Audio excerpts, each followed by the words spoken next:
everyone, we're back with our math tip, and today we're going to be talking about an algebra tip with Ms. Varner. I'm going to show you an aerial model of multiplying binomials and factoring polynomials. So let's learn. All right, so I'm going to show you how to multiply a binomial. So this is a binomial, it has two terms, times another binomial that has two terms. And we're going to create our binomials by using our algebra tiles. So when we do this, we're gonna create an aerial model. So we have our x plus 2, and here's our ones units.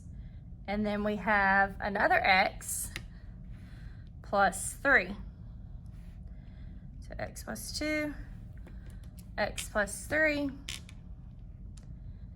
And now we're going to multiply to get our area here, get our rectangle. So this is an x by an x. So an x by an x would require an x squared. Okay, and you would want to talk with your students about this and understand the dimensions. So this is a x squared. And then we're going to fill in x's here because this is a 1 by x, 1 by x, 1 by x.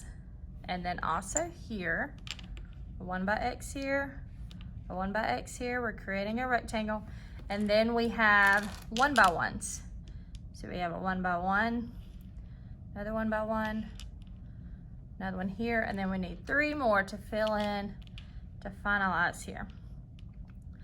So when we take away our original, we had x plus 2, x plus 3, and then when we multiply them, this becomes our trinomial.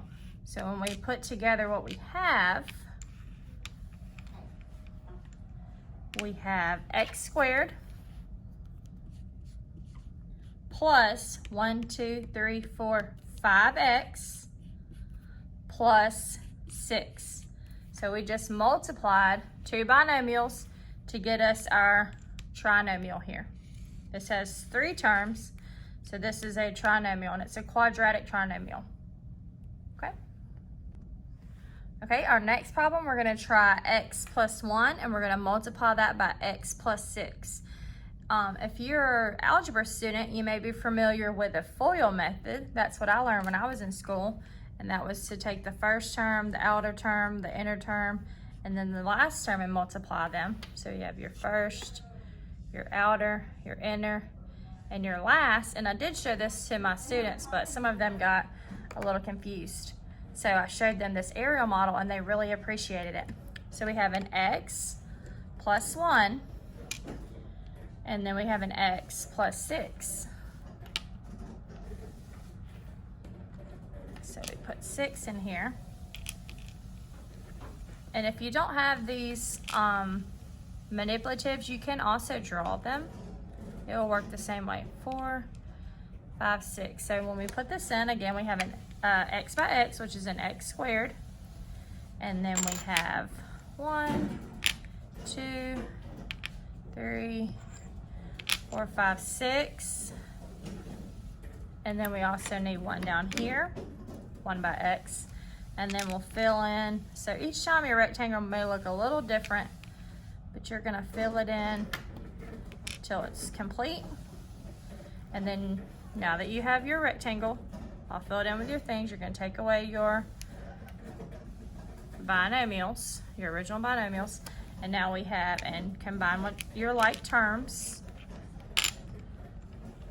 So now you have x squared plus 1, 2, 3, 4, 5, 6, 7, 7x plus 6.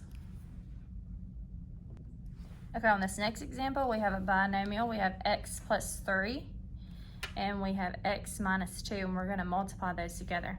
So on this one, I didn't use the manipulatives just in case maybe you don't have those at home. You could also just draw them out with paper and pencil or marker on a board like this. So we have x plus 3, that's our first binomial represented. And then we have x minus 2. And on these, I just put a tiny little minus in there because we're gonna have to deal with some integers here in a minute. But our first area here, we have an x by x, which is our x squared. Then we have a 1 by x, a 1 by x here, a 1 by x here, and then we have a negative 1 by x, a negative 1 by x, and then we're going to have 1, 2, 3, 4, 5, 6. But because these are negatives times a positive, they're going to end in a negative here. So these are all going to be negative. So when we combine what we have x squared, we have 2 negative x's, we have 3 positive x's, and we have 6 negatives.